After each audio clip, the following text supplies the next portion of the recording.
opposition is not reluctant or does not, it is in favor of open ballot. But you know, when you want to do something, when you want to make a constitutional amendment and you required a two-third majority, there are certain steps that you have to follow. Number one, you're not supposed to go to the courts, not to the Supreme Court, and ask them to interpret the law for them. Number two, you're supposed to go to the opposition and make consensus, develop consensus among the government and the opposition. Number three, you're not supposed to abuse and mudslinging the opposition on one side and then ask them for 2.5 years, abuse them, be a fascist regime and punish them through uncalled for accountability, which is obviously one way and not transparent, and then at the end of the day you do no homework for election reforms throughout the 2.5 years and just 1.5 months before the election. They've also been abusing you. There is not, I mean, that itself is no argument for saying that you don't want to support them on something that you agree on principle is the right way forward for the country, for the future. Ji Rana sir.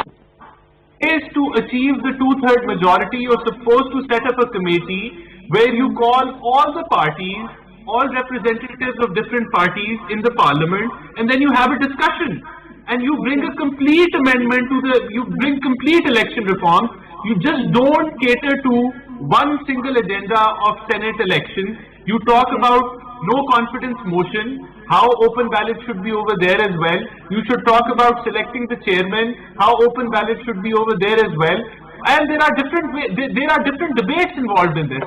You bulldoze it. You're saying that you would like them to deal with you in a better way.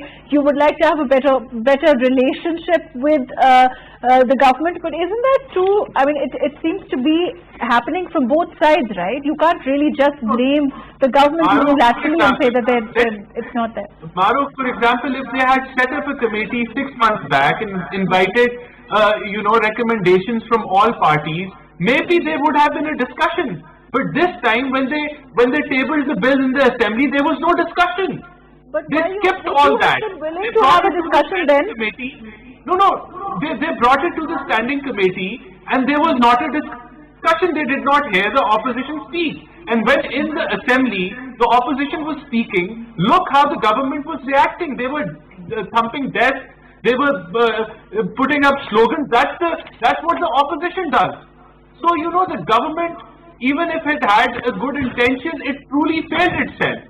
And let me tell you over here, even the intentions were not right, because when the no confidence motion was failed due to 14 votes being stolen, the PTI government was celebrating.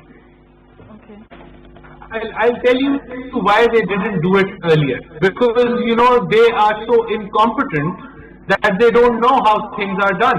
You know, they wish that they could give 10 million jobs to Pakistanis, and they wish that they could give 5 million houses to Pakistani, but they didn't know anything how to go about it.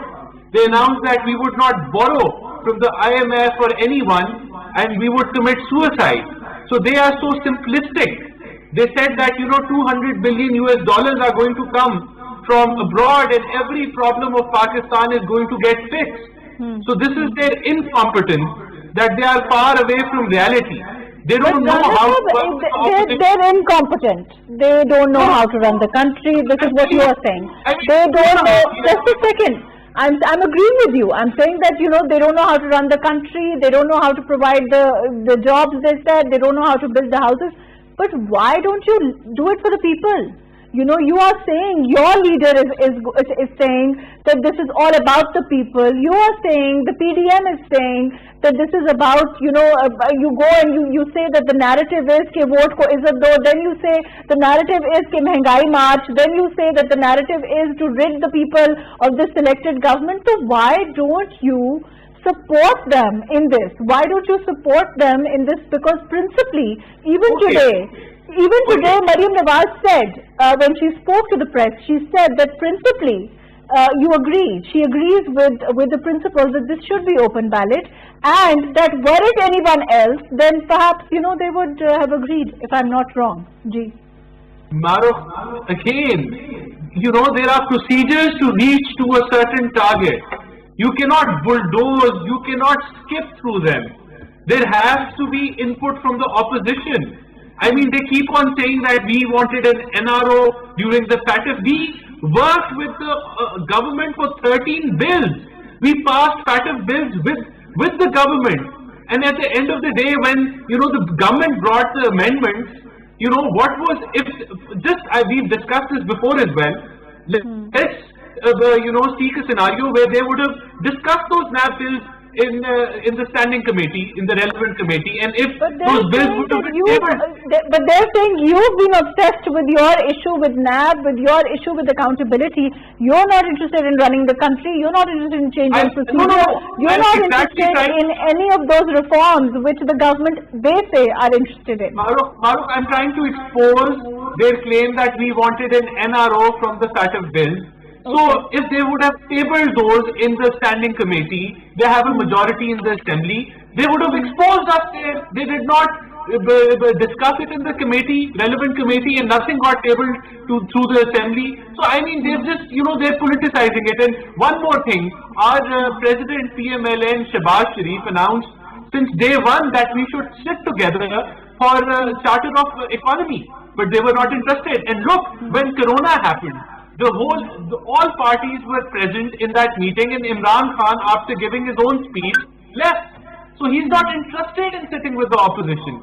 And this claim that this Speaker of the Assembly is partisan, look how he deals. The opposition is supposed to put up a ruckus. They're supposed to be aggressive. But the government in response is not supposed to be abusive.